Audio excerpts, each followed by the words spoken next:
这就是我们承阳式啊，承阴承阳分别做了3次的蹲体。下面我们要找到接平奔啊，平奔呢翘着左脚，翘着右脚，缩左胯，左胯一缩，这样呢，你这个右脚就轻了，可以外劈45度。注意啊，光脚背外劈啊，不用力的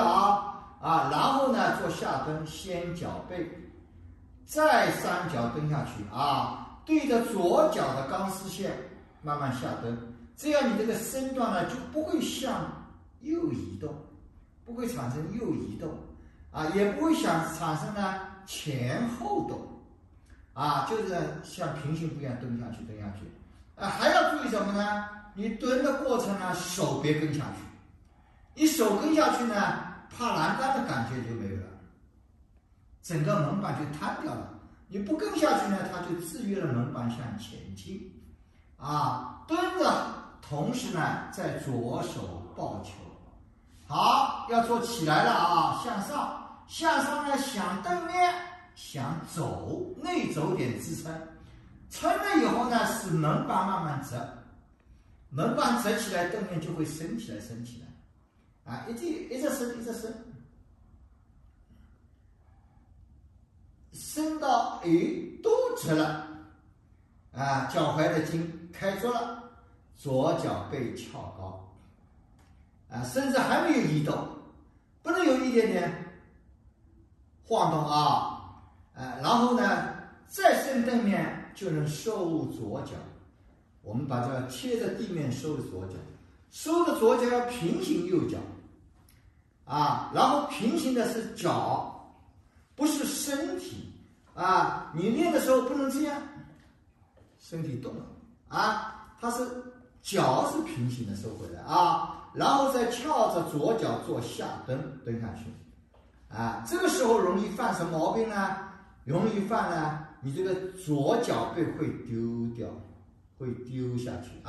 你不要丢下去，翘着以后呢，把这个左脚这个虚脚部分呢，这个胯根就顶住了这样你对着右钢丝下去呢，一直下到膝关节呈菱形放大，你看菱形放大吧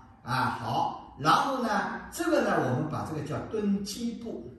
10大行里边的走的基步，就这个蹲基步好向前出步出步的时候要注意，我们提了3点要求。第一个，脚要伸直；第二个是不能用力第三个呢，要保持蹬面，不能有低下去这个保持蹬面平稳不能有一高一低好，出步以后呢，好，慢慢蹬面升起来一直升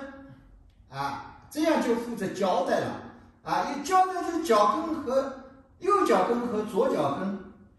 连根线找到了交代完成了然后做下蹲，先脚背这个时候脚背下去呢，你要感受脚踝是不是拎着，你脚踝不拎着，它下去的时候呢，就这样动了，瘫下去瘫下去，这样一动呢，这个胯跟这个蹬面就这样朝前这样动了，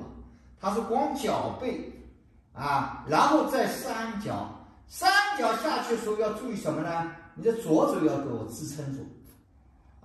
撑着左手要拎着，不要跟它下去。那么这样呢，是相对应一种制约了门板的进一步向前倾。你不是这个找到左手呢，你下去它就会弯，就弯了你要撑住它就不会弯了，蹲下去对，好，蹲好了，然后起来呢，还是要找左手，撑着左手，让左门把这根线折起来这根线折起来一边折一边蹬面升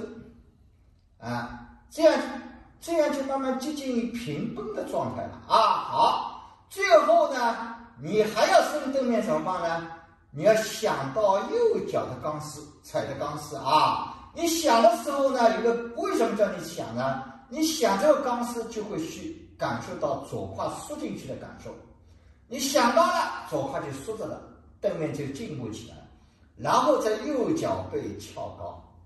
这就完成了左式的奔。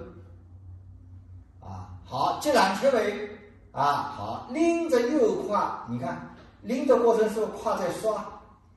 拎着右胯做下蹲，先脚背，再三脚蹬下去，右手抱球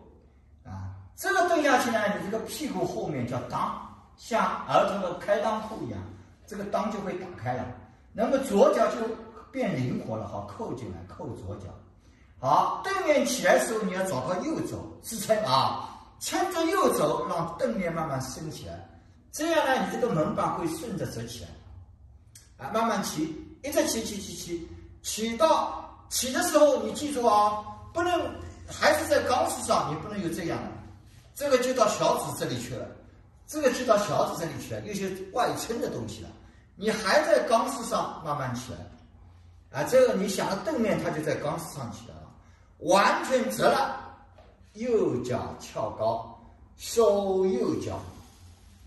好，下面我们要做的基步呢，是翘着右脚的基步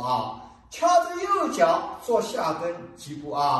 也是菱形放大的。问题在哪里呢？这个时候很容易犯的毛病呢，这个脚踝会外撇，会这个毛病，其实又是动了他要求呢松松的下去好，不就外撇那么左脚什么毛病呢？左脚呢气垫漏气，什么感受呢？就是他下去的时候有钢丝踩着的，这样下去了。如果没有钢丝的呢，漏气了。你还是踩着钢丝下去，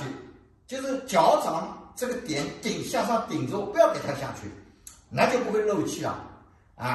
这个就构成基步，再上揽切尾出步上好步也是这个原则身着翘高蹬面要平，不能有高低。初学者呢经常会上步的时候呢，他经常会这样摊下去了，这样呢是一个高一个低一个高他初学者他这个出步的时候保持这个蹬面，这样是这根右脚这根线再甩出去了好，然后再蹬面升起来做交代好，让尽量注意力投向了左脚的钢丝上慢慢升你不投在钢丝上，它膝关节会有这样动，容易动。你投在钢丝上呢，慢慢蹬面升起来，它不会动一直升，很多呢升到这个状态，其实还不够还要升到这个状态，不要升到这个状态，升到这个状态，挺着的站着的状态，能够交代完成了先脚背再三脚好，这个时候你手一定要拎住右手拎住，否则支撑就没有了撑着右手，蹬面升起，慢慢升一直升好，升到最后要翘左脚了，你要想一下左钢丝，想的时候你去感受一下右胯是不是缩你左钢丝一想它胯缩了，那么翘起来容易了，那构成我们揽切尾的第一个动作绷。揽切尾一共有8个动作，这是第一个动作好，那么第二个动作呢，它是翘着脚做蹲起的，所以你只要想到拎着右肘，想一下右肘右胯缩下去一缩对，这样一来你的左肘就会提起来了，然后呢撑着左肘呢把后脑折起来，也就门板折起来，那么构成了反过来的绷。这第二个动作反绷那么外观上呢，好像你的身体在转，其实你的胯在缩进去调整在缩进去微调好，做下蹲先脚背，再三脚要对着钢丝下去同时呢双手端的分量一起下去，压着三脚下去要垂着，不能向后好，然后呢手撑住前臂不要起来，蹬面升起来，又做相对运动，构成下捋。伸到右脚折了，右脚背翘高，蹬面进一步升高，然后拎着右肘做下蹬，先脚背，肘要拎住再三脚蹬下去，挤，这个揽球里边呢，这个是下蹬的动作其他都在起来完成的。然后撑着双肘，蹬面升起来，一直伸，一直伸，升起来了，伸到手心向上裂，好，要翘左脚，你想一下钢丝，那又开始说了，左脚翘高，好，揽球位还有第二个下蹬的动作，就是踩。拎着左胯做下蹬，先脚背，再三脚蹬下去，这个时候你要记住，我们很多的初学的人呢，你叫他下蹬他就手不动，瘫掉了，吊住趴在栏杆上吊住，蹬下去，然后右手扶掌踩，好，做起来找左肘，撑着左肘蹬面升起来。一直伸垂着伸伸到右脚折了，右脚背翘高，换，最后拎着右胯做下蹬，先脚背再三脚，撑着双肘，蹬面再次升起来，伸，要翘左脚，想一下钢丝，左钢丝。然后左脚背翘高，好，这就是我们这一课要讲的内容。